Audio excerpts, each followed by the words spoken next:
Hello and welcome back to Creepy Cutie Crafty. Welcome back to yet another Friday Fabric Fumble with me, Heather. Hi guys, how are you doing this week? Have we all settled into the usual January blues yet? Anyway, so to try and stave off the blues, let's get on with some crafting. And I think I've got every colour on here except for blue. There's a little bit there, but that's about it. Anyway, so yeah, I'm going back to this English paper piecing project that I've got going on here. I think it's gone pretty well. The stitches aren't as invisible as I'd like, but I'm okay with that. And on some of these hexes, I've added little sort of extra pleats and things like that, just to add a bit more interest to it. It's just something I wanted to try out. Now this is going to turn into just like a small lap tray, so I can experiment as much as I want to with this one, because it's going to be for me, and then I'm going to make one for somebody else later in the year, so keep tuned for that. So yeah, how are you guys doing this week? I've not yet got back to work, but I'm going back to work tomorrow, because I'm filming this on Tuesday because my week's been a bit hectic. But I'm going back to work tomorrow, which is Wednesday, and going to be back working at the museum. But in the meantime, I'm going to try and get some more crafting and things done. Anyway, so yeah, as you can see, I've got the hexes all on here. They are a little bit higgledy-piggledy, which is exactly what I want them to be, because that's how I like it. And what I've got here, as I've mentioned in previous videos, are these little cardboard inserts, these little cardboard templates. Now, what I'm doing is I'm fixing the hexes, the new patches around a particular patch, and then taking that patch out so I can then join them up. So you can see here, I've got it joined here, but I haven't stitched here or here. So I've got to do this last, oopsie daisy, purplish hexie here. I keep calling them hexes, templates. It's kind of fashionable to call them hexes now, isn't it? But I think it's kind of A, cute, but B, weird trying to remember it. And because I've got it on this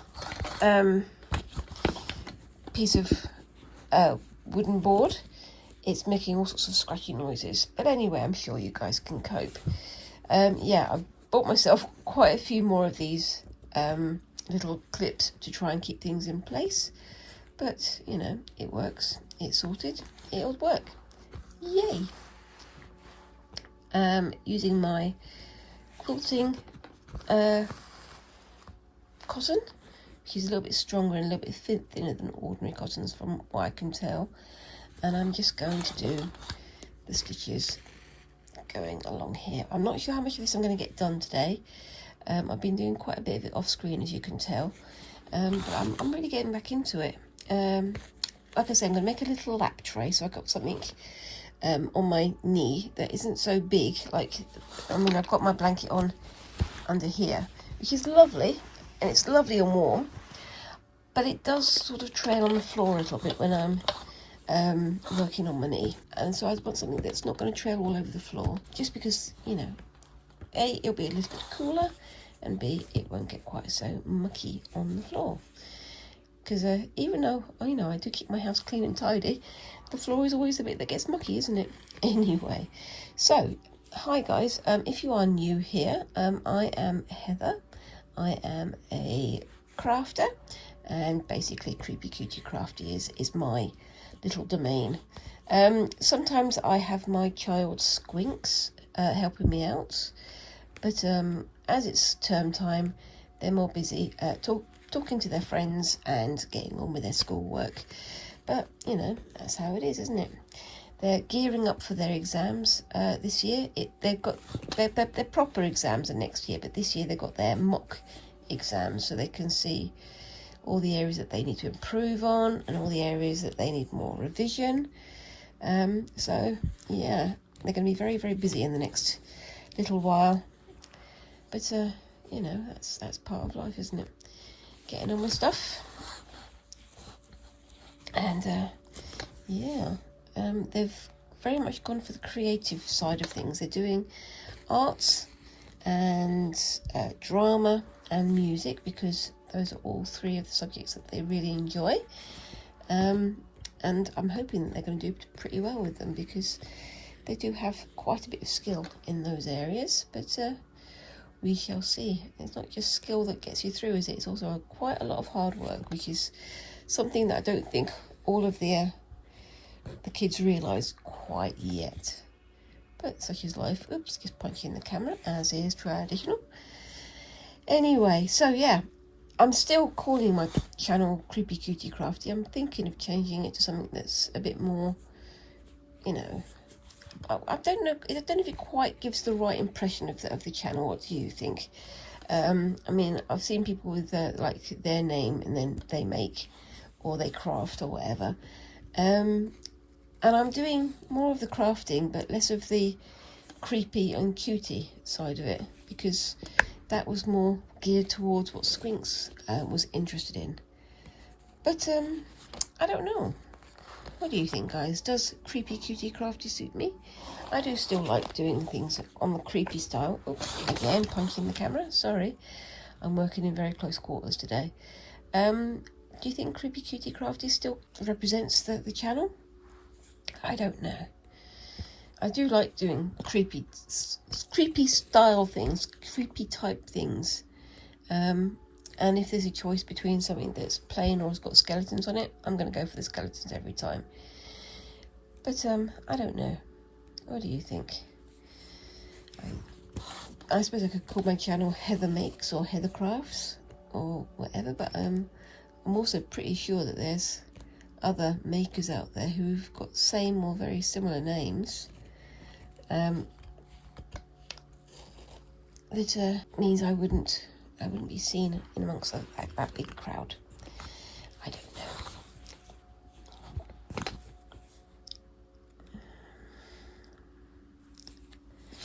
But we shall see. So yeah, we're gearing up in January. We're gearing up towards now, after Christmas has been finished, we're gearing up towards the half-term holiday in February. That's when my child is going on a lovely school trip out of the country. I'm a bit nervous because it's the furthest they've ever been away from me, but I know that the school is pretty good on safety and things, and I also know that there's quite a few people in that part of the world that I actually know reasonably well and can call on in an emergency. So there you go.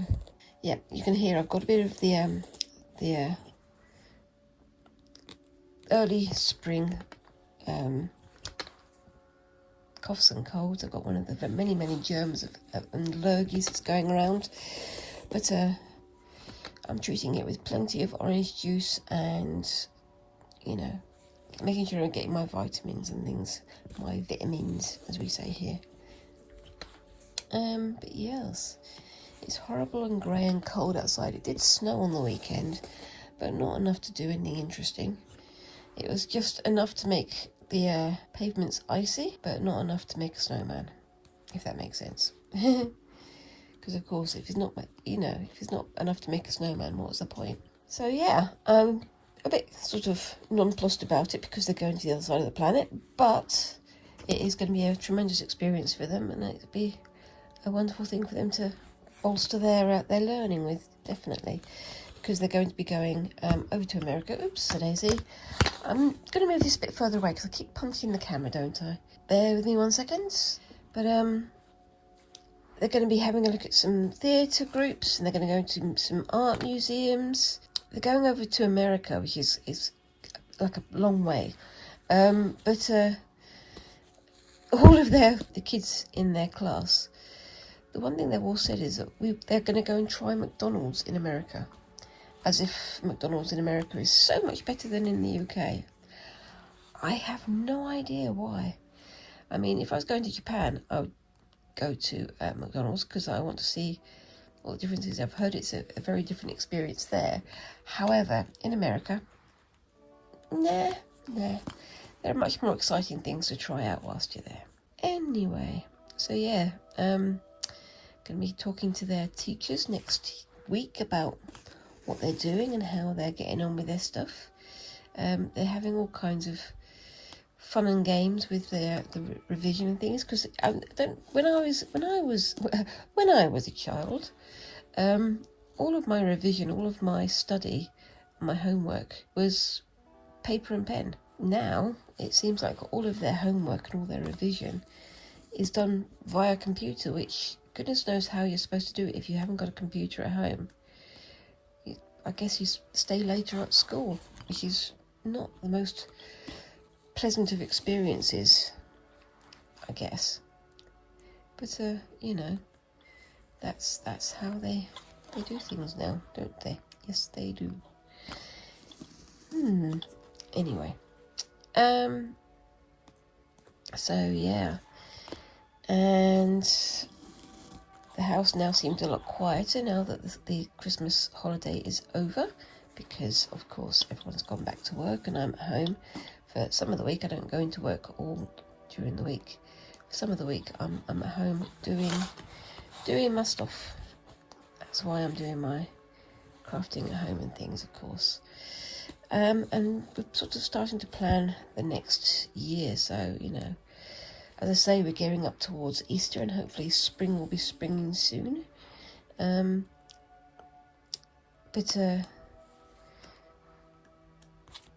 we're going to be hopefully going and visiting my parents, which would be lovely because they live down south in the middle of the countryside, and it's a beautiful part of the world, but nice to visit. Wouldn't want to stay there. Isn't that always the way? It is very weird going back to the places that you grew up in, because everybody has changed, but it all stays the same in some ways. It's a very strange feeling. I'm not sure if it's nostalgia or deja vu or whatever it is, but it is a very strange experience. Okay, and so yeah, and we're also thinking of where to go on holiday this year. We don't have a huge amount of disposable income, so if we do go on holiday, it's almost definitely going to be inside the British Isles. For years now we've talked about going to Scotland or somewhere like that, but it depends on how the mood takes us. However, we have said that this year we would like to go back to Brighton. I don't know if you remember from a couple of years ago. We went to Brighton and we had a look at the pavilion, we had a look at all the artists down there, and it was a fantastic place to visit. If you're ever in the UK, I very, very highly recommend it. It's a very laid-back area, a laid-back part of the world, but it's also very, very beautiful. I would say don't go during the summer months because it will be absolutely heaving with people, but during half terms and when it gets colder, it's a bit easier to enjoy. Yeah. And what else have I got going on?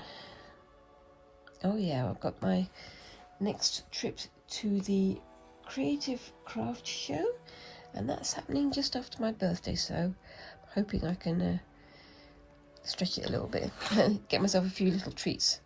That would be nice, wouldn't it? And obviously share them with you guys here, because I mean I'm always up for looking at even more crafts than I'm already doing. I mentioned last week one of the things I'm planning on doing is having a go with marbling. I'm kind of going on a sort of create your own fabric jag at the moment, I guess you'd call it, because I'm going to be doing some weaving. I'm going to be doing some tie-dye, which again I've been wanting to do for a long time, but every time I've gone to do it something has happened. But I'm going to be doing that hopefully this month, if not next month, and I'll be having a go at some marbling. And I know that at the Creative Craft Show there's often quite a few people selling marbling books, marbling equipment, and doing demonstrations, so I think I'm going to try and seek those guys out so I can get some ideas of what to do. This is the difficult bit because my thumb is in exactly the wrong place, but I've done this several times now and it's not been too bad. Try and get it nice and even.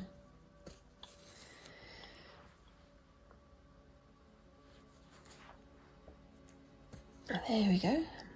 Just doing a double stitch at the end just to tie it off.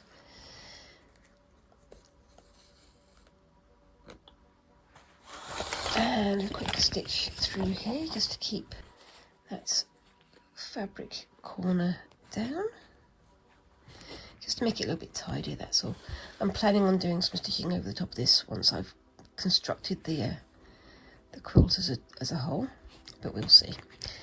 We shall see. I don't know quite what I'm going to do. I don't know if I'm going to do something decorative or just functional.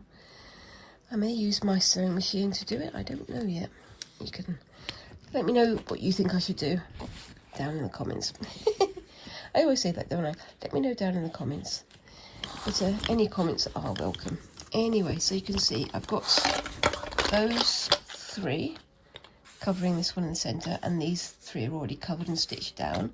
So, because I've got these 3 ends stitched down, I don't need to use this anymore to keep this in place.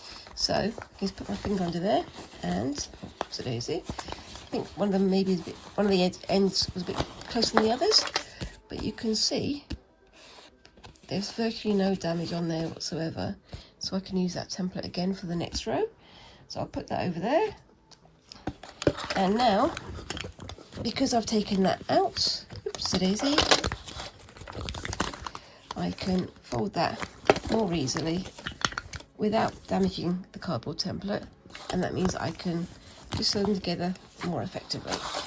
So I'll start that here, doing my usual thing of, oopsie-daisy, tucking it down on the corner, make sure everything's in place. And then I'm going to take those both out, line them up as carefully as I can. That's fine. I'm going to use the 2 for the moment. I'm also using the back end down here to get them in position.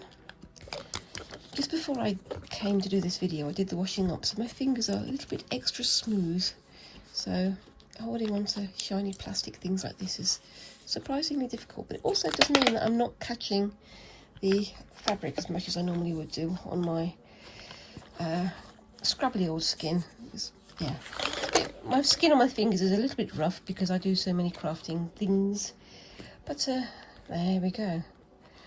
I don't like to use hand cream, it's a personal thing. I don't like my hands feeling greasy, but you know, if it works for you, it works for you. Everyone's got their own personal preferences, haven't they? Personal taste counts for a lot in this life. Anyway, so there we go, just continuing along here now, doing a double stitch on the end, and that's made it much easier for me to stitch in place. Of course, if you've got plastic foldable hexes, then obviously this doesn't make any difference, but for me, using these cardboard templates, doing as little damage to them as possible so they last as long as possible, I think is a good plan. Anyway, so yep, so yeah, I'm planning on visiting the Creative Craft Show. I might go for 2 days this time rather than just the one. I don't know though. The Creative Craft Show goes to the NEC twice a year. The NEC is in the very centre of England. It's the National Exhibition Centre near Birmingham. There's an awful lot of gigs, and there's a lot of expos and Comic-Cons and all sorts of things. And it's quite funny because every time I go there, there's some random expo which is almost definitely important to the people who go to it, but for me it just seems funny. So on one occasion we went past it as the British Dyslexia Association, which I'm guessing is very important for people who work within, you know, the special educational needs. But for me, especially as I'm dyslexic myself, I find it quite funny that there's a booked day for it, because you never think of these things having like grand meetings or grand conventions to discuss the issues, but obviously they do, because that's how people learn and share ideas, isn't it? We also had the Dental Association meeting, which is I was kind of tempted to go in there just to see what they have, but I think I would stick out like a sore thumb. You get all sorts of mind, body, spirit conventions. You get, as I say, Comic-Cons. We went to the MCM Comic-Con there last year, about a month and a half ago, actually. But there are other smaller conventions there as well. Like there's one that's called a MegaCon, which is another Comic-Con group that does conventions here in the UK and I believe in America as well, but I don't know, you'd have to look it up yourself. But the name is, I've seen the name about on various convention websites and various fandom websites as well, so it's an interesting one. Anyway, yes, so very much looking forward to going back to the Creative Craft Show, and I'm thinking of what I need to get this time, because I don't want to go in there and just, have no plan. I want to get there and think about what I'm going to do, and I am absolutely determined this year I'm going to do some of the workshops and things, because I want to find something to do for myself, and find an expert to advise me on certain things. Don't know what those things are. It probably will be things like, as I said before, like the marbling, or like finding what fabrics and things there are, and maybe having a look at some embroidery classes or other classes like that. I don't know, but we shall see. But yeah, of course, if you go into the Creative Craft Show, say hi down in the comments, and if you see me, I'll be the person wandering around with my mishmash bag again, so just come and say hi. And there we go. So yeah, it's been a busy weekend, gearing up for school, gearing back up for going back to work, all these things going on. And over the weekend, we sort of, as it was the last week before going back to school and to work, we did a nice sort of roast dinner. We don't often do roast dinners because there's only the three of us, but we did a lovely roast chicken with baked potatoes. I know we're supposed to have roast potatoes, but this time we don't want to have baked potatoes, and with Yorkshire pudding. Now, in this country, there is so much confrontation about different foods. I know certain people who say with Yorkshire puddings, you can only have Yorkshire puddings with beef, which is fair enough, But to be honest with you, roast beef isn't the only thing that's good with Yorkshire puddings. I mean, Yorkshire puddings are good with an awful lot of things. I know someone who used to eat Yorkshire puddings with jam, which sounds crazy, but they really loved it. And I also know from some of my historical researching that Yorkshire puddings were originally invented from when we used to put animals on spits. So you'd have the animal on like a hook, and it'd be turning like this in front of the fire, and at the bottom down here, underneath where the meat was, there'd be a tray that they'd fill with basically Yorkshire pudding batter, and the meat would drip into the pudding. It's a very, very sort of early style of pudding. I think it was called a sop, which is where we get soup and soap from, funnily enough. But the meat could be anything. It could be beef or it could be lamb, which is also very popular here and has been popular for several hundreds of years, if not thousands of years. So yeah, and it's an interesting one, because you always get these purists of, you can't have this with this, you can't have that with that. My personal taste is, if it's my personal taste, if I like it and I enjoy it, why not? It's quite funny. It's like we have people talking about when you have what's called cream teas, or Devon or Dorset cream teas, and they argue whether or not you should put the clotted cream on the scone before the jam, or vice versa. And I'm like, both of it gets in your mouth. Why would you have an argument about this? But it's one of those weird contentions that you have to bring up every time you have scones or every time you have clotted creams. And again, that's also pronunciation there, isn't it? Is it scone or is it scone? I can't say that it's, a southern or northern thing, because I've heard both in the south and in the north. But there you go. Anyway, so yeah, if you come to England and you go down to Dorset or to Devon and get yourself a cream tea, basically that means a pot of tea and some scones, which should be freshly made, possibly with fruit in, like raisins or currants or whatever, and then they'll serve you a little pot of clotted cream and a little pot of jam, and then they let you put it on yourself. There's a lot of weird traditions or expectations about how you eat clotted cream or how you eat scones with clotted cream, because you're supposed to just break them into pieces, put the jam or the cream on top and then eat them. But some people also, I know, break them in half and then put them on half and then eat them like a sandwich. But you always get people tutting that you shouldn't be doing it one way or you shouldn't be doing it the other way. And my personal opinion is, it all gets in your mouth, it all tastes good. Why are we arguing? Anyway, that's my tuppence. But it has to be raspberry jam. Or blackcurrant jam, but raspberry jam is the best. Again, personal taste.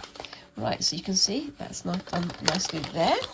And that's the front. So you can see the stitches are virtually invisible. They're becoming more visible as I go on. But I'll be doing this bit off screen and then adding some more off screen anyway. And I will be coming back to this next week. So I'll get on to my other projects. See you in a bit. Okay. So we're back again with this one. So last week you saw me working on this pattern here. I think it works quite well. The pink sort of recedes into the background a bit more, but the white does stand out a lot more. The yellow stands out a lot more. And over here I did this off screen as well, and I really like how this one's turned out. It's got a weird shimmer to it, if you can see there, same as these ones did, but that's again yellow and pink, but both of sort of evenly both colours. I think that works really well. Maybe I should have made them a little bit smaller, but I don't know about that yet. Like I say, in the next few weeks I'm going to be coming back to this using scraps of silk and some silk thread, just so I can see what it's like. I'm also going to be having a go at doing this on some scraps of velvet as well, again just so I can see how it is. So as you can see, there's some quite big gaps here, so I'm going to get some white and some black thread like this, just my usual perlé number 8, and just do sort of swirls and leaves and things to fill it in. I'm not going to be doing anything sort of pre-planned and laying out. I'm going to be sort of going back to the leaves and buds and things that I did in my previous blackwork sampler piece, which if I can find it, I'll show you a picture on the screen here. And this is the leaf shapes that I was talking about. So I'm going to start with the white, and then I'm going to do some black later just to see how that works out. And I'm hoping that I'm going to get this done either this week or next week. But again, we're going to be using the Holbein stitch, the double back stitch, so we can fill the space in. But I'm not going to be doing anything, as I say, hard and fast. I might even do some whip stitch with this, I don't know, because I just want to play. And at the end of the day, why not? So there's a bit of fluff coming through there. Why is there a bit of fluff coming through there? There's always some fluff with this, isn't there? I'm not yet sure what I want to do with this, because I've really enjoyed doing it on this Micro-gingham. I keep calling it Micro-gingham, but that's what I'm just going to call it now. I'm not sure if I want to leave it as a sampler, or should I add this sort of style of thing to an item of clothing or decorating a bag. Any suggestions, let me know. I mean, I have really enjoyed doing this, and I think it's worked out pretty well. But I don't know. Let me know your thoughts. Yeah. And there we go. So yeah, gearing up for the new year, gearing up for a new year of crafting. I'm looking up even more crafts, even more things to do with fabric, things to do with, well, all kinds of things. But I'm also, as I said last week, going to be looking at more arty style things rather than crafty. Not that there's anything wrong with crafting, because there isn't. I love doing it. But I want to do something that uses drawing and possibly painting skills as well, and returning to something sculptural. It's always a weird one, isn't it? When I was at university the first time, I was studying jewellery design, which at the time it was a craft, and then they changed it to being an applied art, which basically means a craft.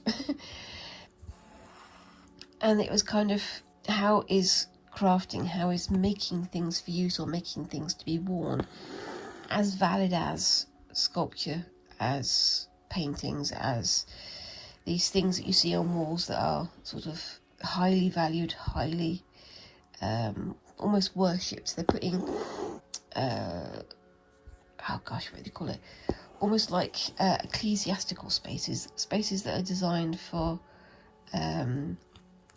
reverence, for quiet contemplation, that sort of thing.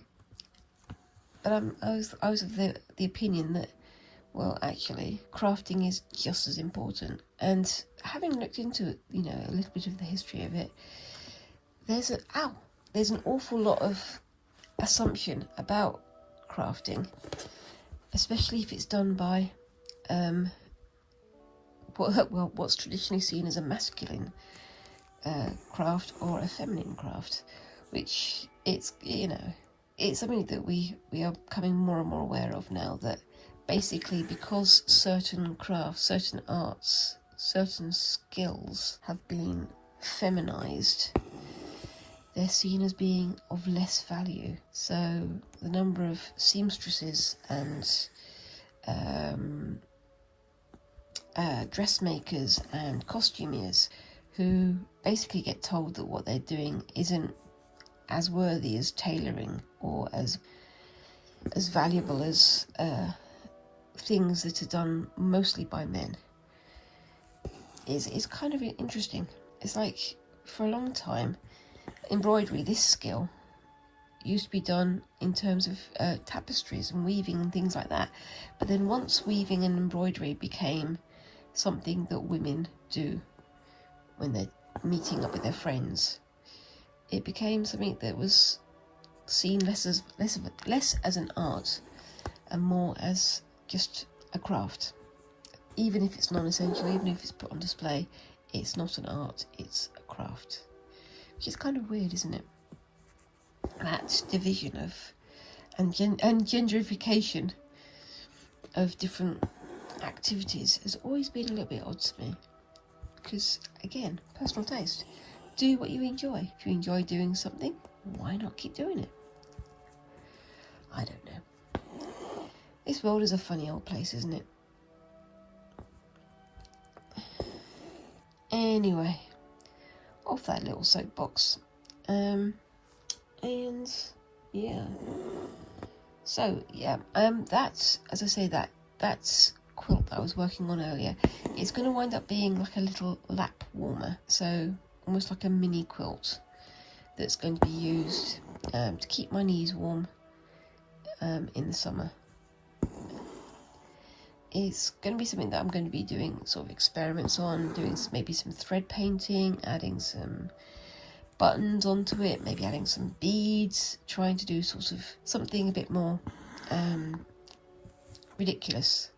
And as we know, I do like doing the ridiculous things such as my mishmash bag, things such as my Amore jacket embroidery, all those sort of things, something a bit daft. But I am also planning to come back to doing more English paper piecing properly, so doing a more serious project, so actually making a larger quilt. But again, me in my usual style, I'm going to be doing a combination of quilting and sashiko, I think, because I want to make it sort of double-sided, hoping that one side will be traditional English paper piecing and the other side will be more traditional Japanese sashiko. I don't know. We shall see. I'll be getting on with it though. I'm also hoping that at some point this year I can get started on the bag project that I've been talking about for a long time. I would like to make myself a handbag. I'm just aware that I've only recently done the mishmash bag, so I want to make sure that when I come back to it, I've got a nice bit of space between the two. Right, so have I stitched through there? I have not. That's a good thing. Yeah, I've got this bit of scrap fabric on the inside that helps to grip this, and it's actually done really well. This thing has not come loose at all in the several weeks that I've been working on it, so that's a good sign. But yeah, I'm also going to be having a look at doing some form of art quilting.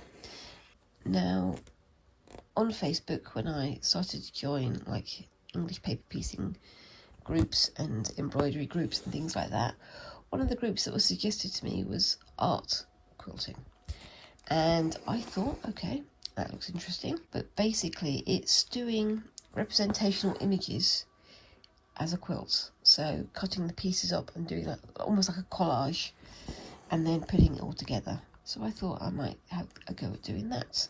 I'll start with something small, I don't know what, and then make a much bigger version. I'm also going to be having a go at doing, as I say, some tapestry. So once I've got the owl, that was right in my thumb. As I said in my previous video, I have started doing some weaving. I'll hopefully have a video of that to share with you next week. But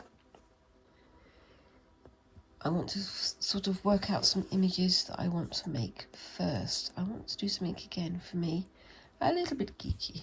I think I've earned the right.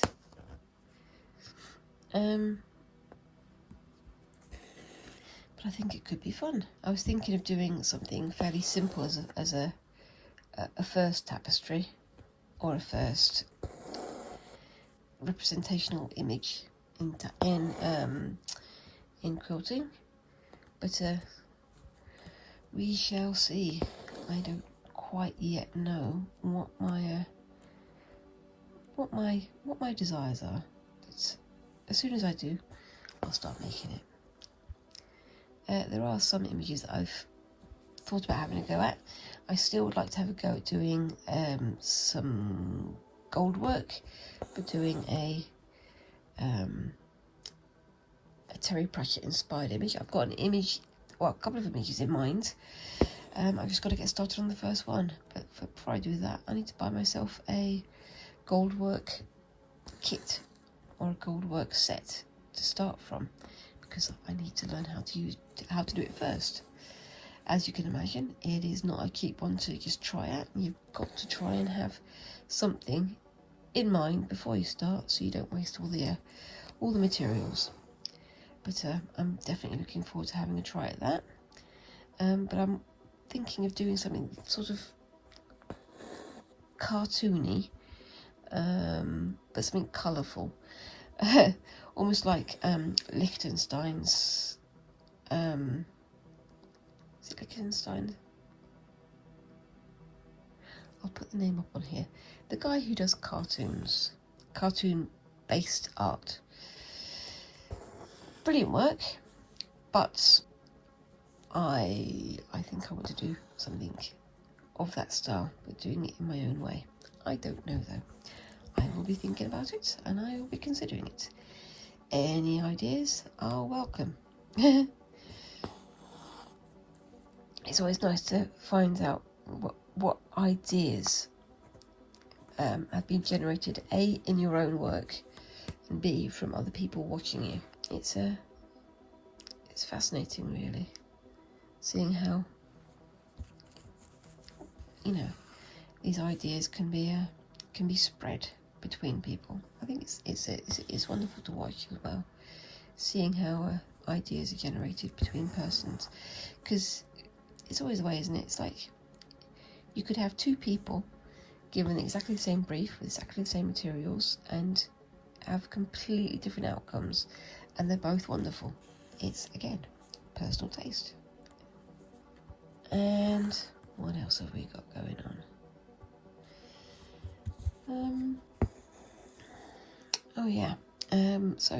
Now that Squinks is back at school, I'm also using some of my daytimes to catch up on my reading.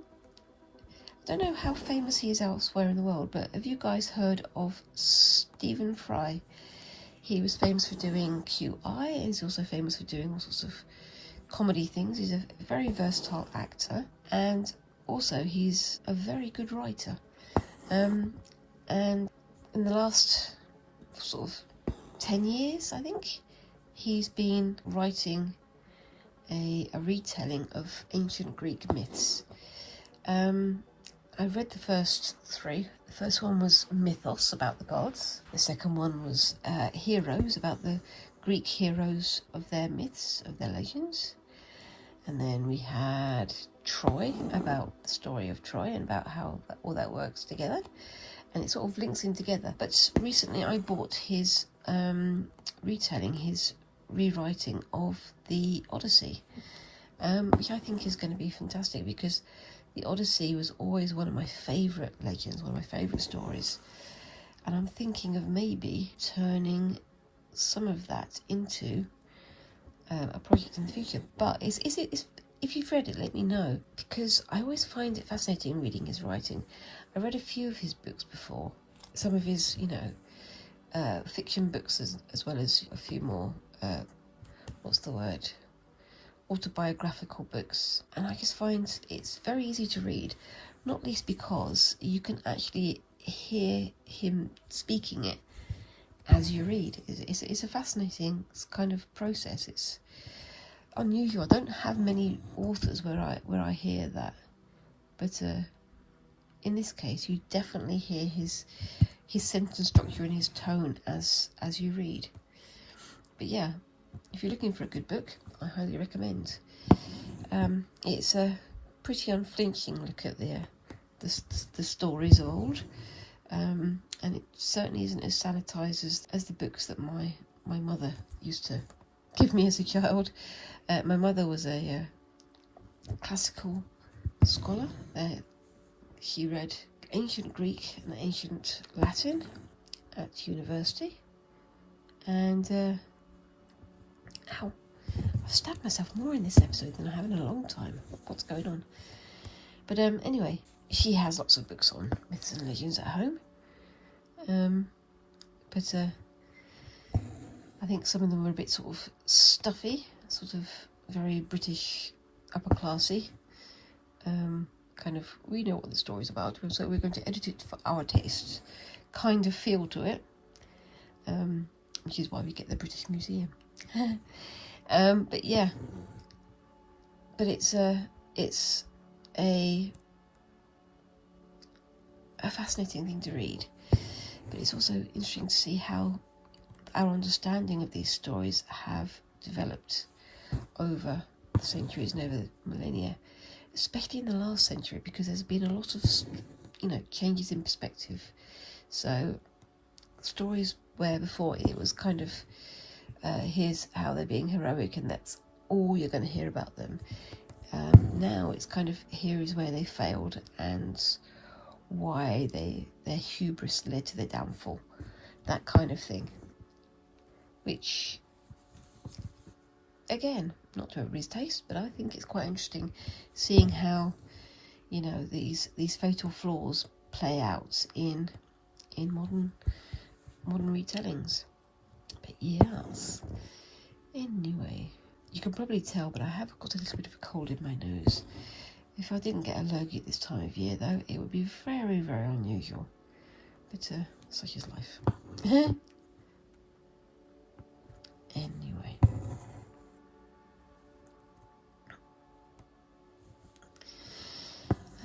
Just going over this area just to thicken out some of these stitches and make it a bit more dimensional.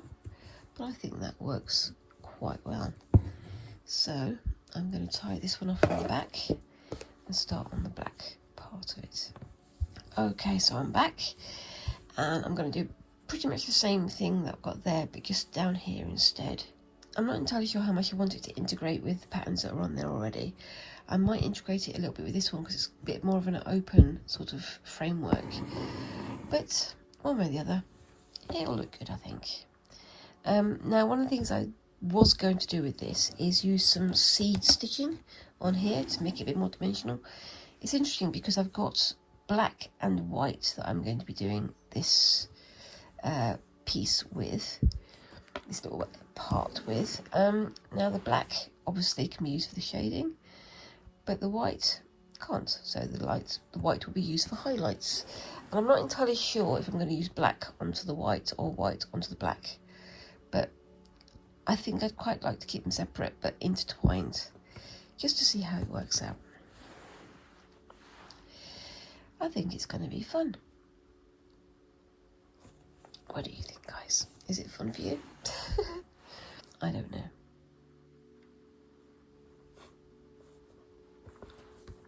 Anyway, there we go. So,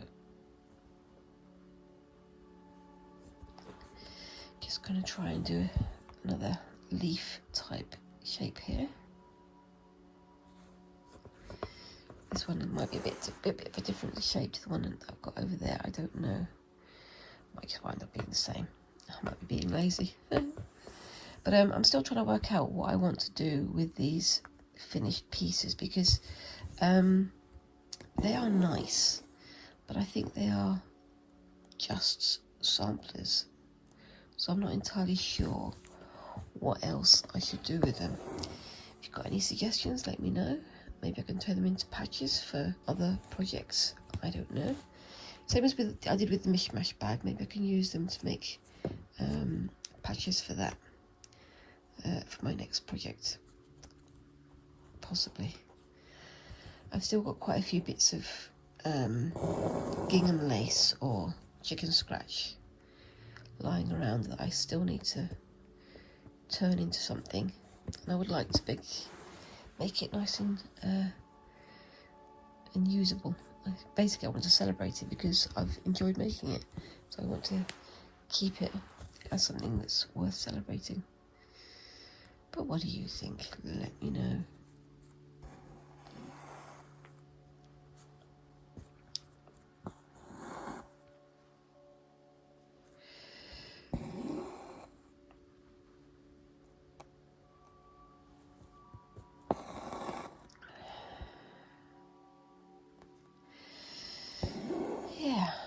It's interesting though, isn't it? Because I would have thought that the black wouldn't be visible against the black and white.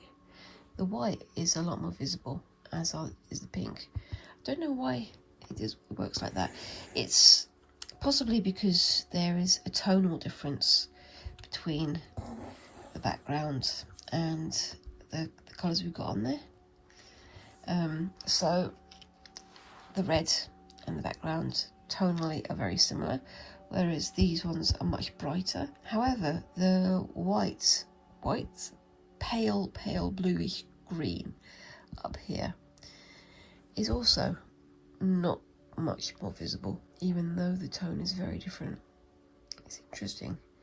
That must be one of the things about working on gingham that makes it so unusual.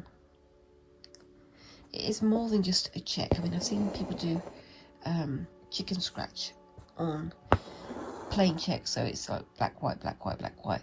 Whereas on this one, it's black, white, and grey where they cross. So you've got three colours there, but tonally it's very even across the board, because it almost like baffles your eyes, doesn't it? It makes it into a single sort of colour from a distance. I don't know. But yeah, it's not great when you want to have something that stands out, though. I'm trying to think what else I could add that would make it stand out more. I mean, I could put some beads and things on there, but that would have to be colours that would stand out. Then again, I've got quite a few beads I could use, so I can just throw them on there and see which ones I can see the best. I don't know.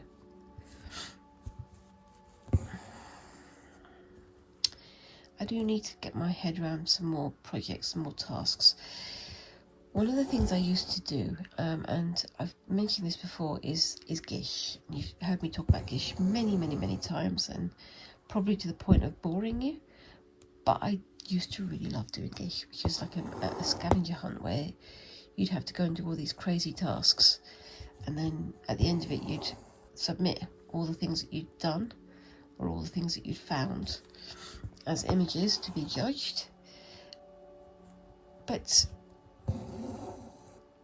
I would occasionally do that and then come away from it thinking, oh, that's an interesting project, that's an interesting style, that's an interesting whatever. I would like to have a go doing a bit more of that. I mean, when I first started doing sashiko, that was because there was a task on gish. Somebody else took it for the hunt that we were doing, but I think I'd like to go back to doing more tasks like that in some other kind of scavenger hunt. But that's for the future, I think. Anyway, so that comes to me almost at my half hour. I'm going to do a little bit more just on here.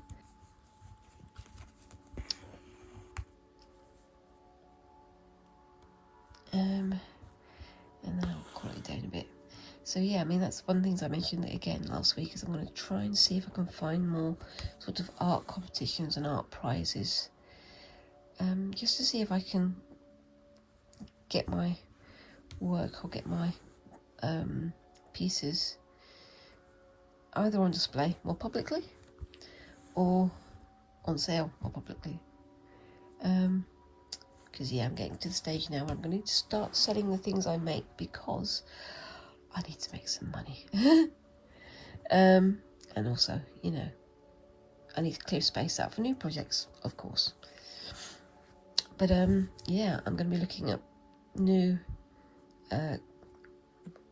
craft shows, new art competitions, things like that, and see how I can create in that sphere using the skills that I've got so far. I'm really looking forward to seeing what more I can do, and I would really like to do more of it more regularly, because at the moment I'm fitting in my crafting and my YouTube making around Squinks being at school, or around my job, or around all the other bits and pieces that I need to do. Whereas I'd like to be able to do them more regularly, and just make my whole thing about what I'm making, because I really do enjoy making, and I'm sure that a lot of you guys out there do too. Wouldn't it be a wonderful world if we could turn all of our hobbies into money-making schemes? It would be nice to have something full-time, wouldn't it? Oh yes. Anyway, I think I'm going to call it a day in a second. I'm just going to get to the end of this leaf. I've nearly got to my end of my time. I think I've actually managed to get it under the hour this time, which would be amazing. And And yeah, as I say, comment below if you've got any ideas of things you would like me to have a go at in the future. I welcome all suggestions. I may not do all of them, but I definitely welcome them all. Yeah, so I'm also thinking about what tasks me and Squinks can get up to over the Easter holidays or over the summer holidays, which is going to be the next thing. A nice long period of time where we can work on things with Squinks. They are very much getting more into their art practice, which is always a good thing, isn't it? And it's interesting seeing how they're developing their work. I'm very much looking forward to seeing what else they create once they've started doing their GCSEs. But yeah, all the work's going ahead. So it's going to be another busy 12 months, but I think it's going to be a lot of fun. Let me know down in the comments as well, what kind of projects are you guys up to at the moment? Have you had a look at any crafting or art competitions? Are you going to be going to any creative shows or any workshops? I'd love to hear what you guys are getting up to. And as we always say, what other people get up to always inspires us as well, doesn't it? Yes, it does. Anyway, so very close to the end now.